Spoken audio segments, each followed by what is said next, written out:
If you know me, you know I get very hyper fixated on things, whether that's mountain biking, climbing, snowboarding, cars, fitness. Well, right now it's currently mid-century modern furniture. It's very random, but I'm just obsessed with it right now. And it just so happens that I need to build a chair for this area.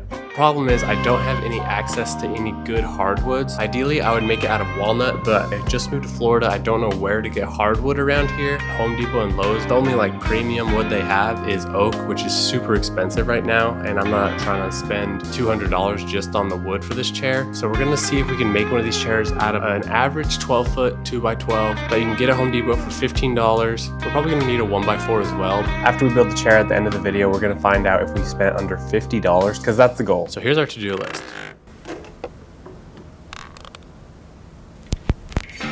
We need to cut up our 2x12 into all the pieces that we need. We need to sand and router each piece. We need to assemble the chair together. We need to stain the whole chair. And then we gotta test it out. So let's go cut. So here's all the pieces that we need to cut. If you wanna try making this chair, you can screenshot this. So here's our cut list.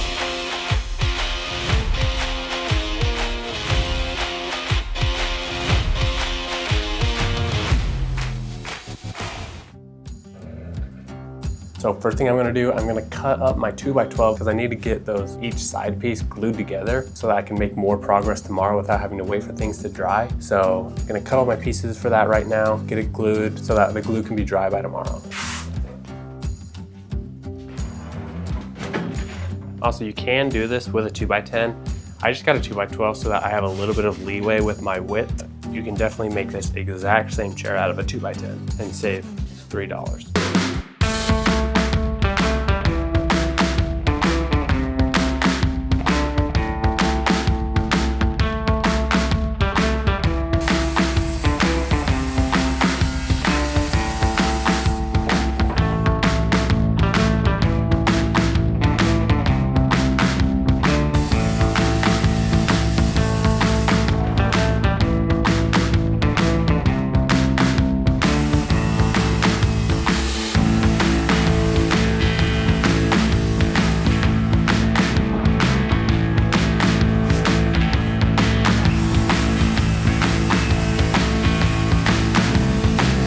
These are the two pieces we just cut, and it just so happens that the offcuts of the two pieces that we just cut are exactly the pieces that we need for the rest of the chair, which is kind of the point of this whole design. So if we make a cut right here, then we have our leg and then our backrest. So that's kind of why this design is cool. So I'm gonna cut these, then we can glue it together.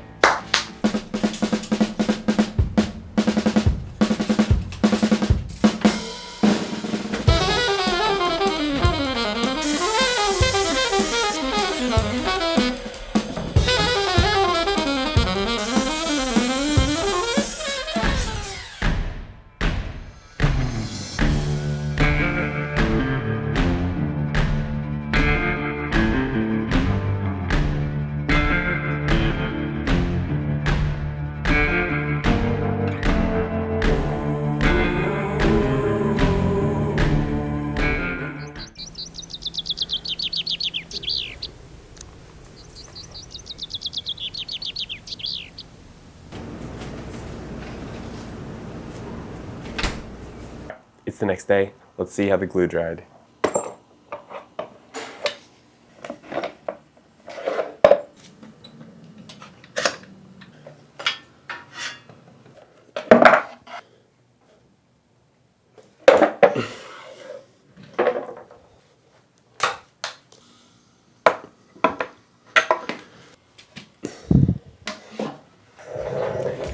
So last night I had this idea.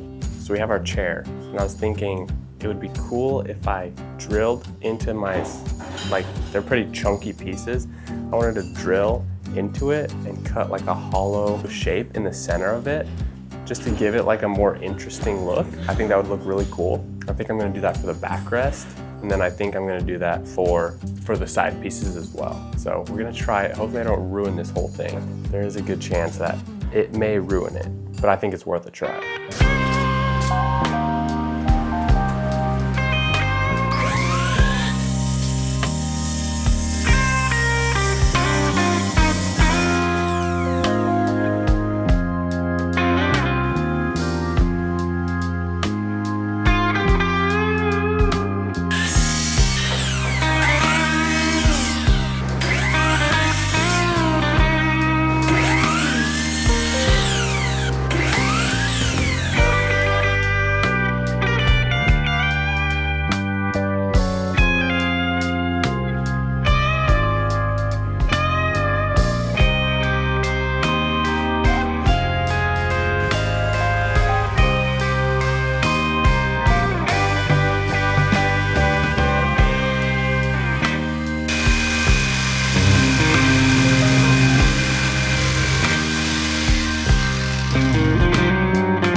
got my little shape cut. I drilled 3 holes, connected it just to give it a little bit more detail, and then I'll router everything out, make it look really good. Still got to do this one. And then I got my backrest. So yeah, I think that looks really cool. We're gonna do that with this one, and then we can start routering and sanding and all that kind of stuff. All right, so obviously budget is low around here. So I went to Walmart and I got a Walmart router. The router I have, I got off Facebook Marketplace, and it's just like a plunge router, so it's really big. It's really hard to round off edges on stuff like this just because you can't see anything. So I got the Walmart one, 30 bucks, which is a pretty good deal. And it's small, has a clear base so I can see really good. It's corded, not battery, but you get what you pay for. So I'm gonna router all the edges. Essentially, I'm rounding everything off except for where the seat is gonna be. I'm still kind of brainstorming on what I want the seat to be like, but I think I'm gonna have a cushion on it, so I just gotta figure out how to like make it so the cushion sits in it nicely. Also, the 2x12 I got for some reason is just so dense. I had very minimal options on ones that could be used for furniture. They were either twisted or just really rough. And the one that looked the best was this one. It's like so dense, whereas the other ones were pretty light. This one was just so heavy. I'm not sure what's going on with it. Maybe it's just not dried out all the way or something, but I don't really know how it works. Anyway, let's router.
Got our last glue up done. Everything else we can screw in because it'll be hidden, but that's the last glue up that we need to do. But yeah, that angle on the top here, I matched that angle on the top right here, and somehow I guessed it perfectly. I just cut the board and it was perfect. I don't know how that happened, but I'm not complaining. So we just gotta wait for this to dry, finish sanding it, and then we can assemble it and then stain it. You definitely have to sand this wood a lot more, and it's a lot harder to sand, but that's what you get when you only pay $30 for the wood.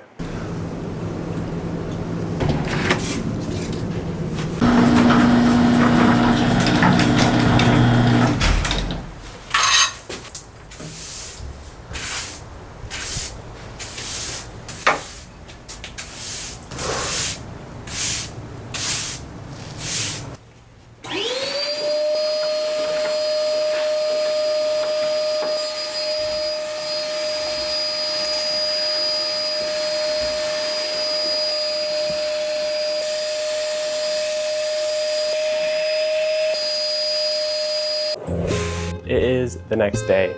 We let the glue dry, cleaned up the garage a little bit, and I went to Lowe's and I got a piece of plywood that's flexible because I'm gonna need that. So last night I had an idea and I changed the way I'm gonna do the actual seat part. I'm gonna curve it now instead of just doing a flat seat. It's called like Patriot wood or something like that, but it's pretty flexible so that I can cut some stringers and then curve that board to match my angle, which you'll see. That's what we're gonna work on today.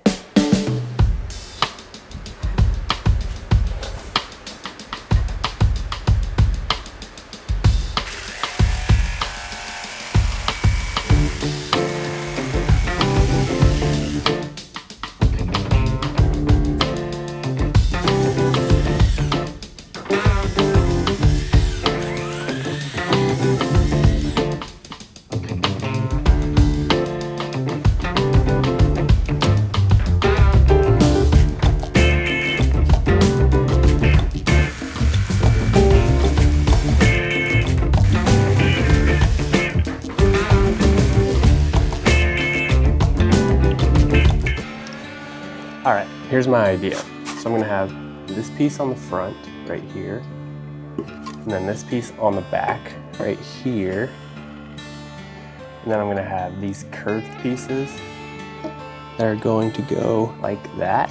And then I'll have 1, 2, 3, 4, like 4 or 5 of them. And once that's there, I can put my flexible plywood on top to create that shape. And then the cushion can just sit in that little curve instead of just being completely flat. I think that'll be more comfortable than just sitting on a flat surface. So that's my idea. So I'm gonna build it like this. We'll do our side pieces first.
Everything is officially sanded down and assembled. We just gotta wait for the seat to dry. I wish the front seam was a little bit more, I don't know, better. There's nothing I can really do about it now. I think it'll look fine once the cushion is on, but it's turning out awesome. I'm very happy with it.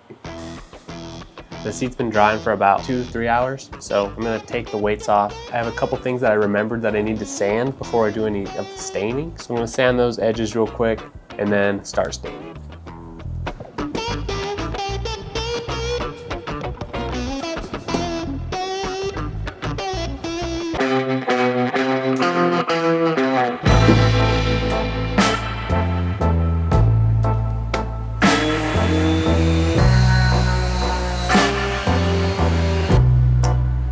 I hate using wood filler. Shouldn't have to, but I have to on this kind of wood. Sometimes you just can't make the seam look good enough. So I have a seam right here I need to fill. I'm gonna see if I can fill this seam right here. Unfortunately, having to use this. Hopefully I can make it look good.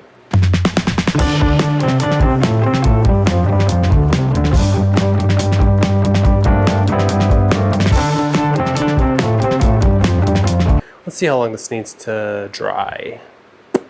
It just says allow to dry completely. 2 hours? Blech. I guess I'll wait 2 hours. Or till tomorrow, we'll see. I waited until the next day. It is currently the next day. Our putty's dry, ready to sand. Once we get that sanded, then we are good to go with staining it. which I'm very excited for. The stain that I'm gonna do, I'm gonna whitewash it. Normally I would do something with like a bit more color to it, but this is going in our condo, and our condo is like a very coastal themed. It's like a whitewashed pine is kind of the wood that's everywhere, just because, you know, that's very beachy, chunky whitewashed wood. So that's the vibe. So we have to match this to it. So that's why we're whitewashing it. Otherwise, I would do maybe more of like an orange stain or something fun like that. Gotta match. So we're doing whitewash. But let's get it sanded.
I let the stain dry for like 2 hours, so now I'm gonna go out, put my polyacrylic clear coat on it. I'm gonna do a couple layers of polyacrylic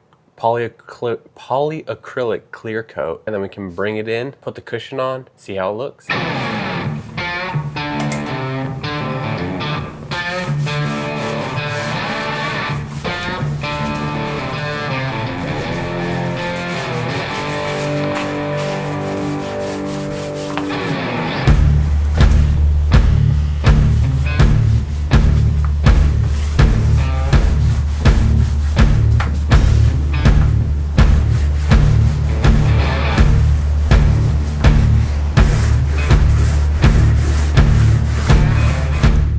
So I just added up all of the material that we used. Our 2x12 costed $15, and we actually could have gotten one that was like $5 cheaper because I got a 12 foot, but I only used 8 foot of it. And then $6 on our 1x4. And then our piece of plywood was $12. Our stain was $10, and our clear coat was $6. So if we add that up, $49.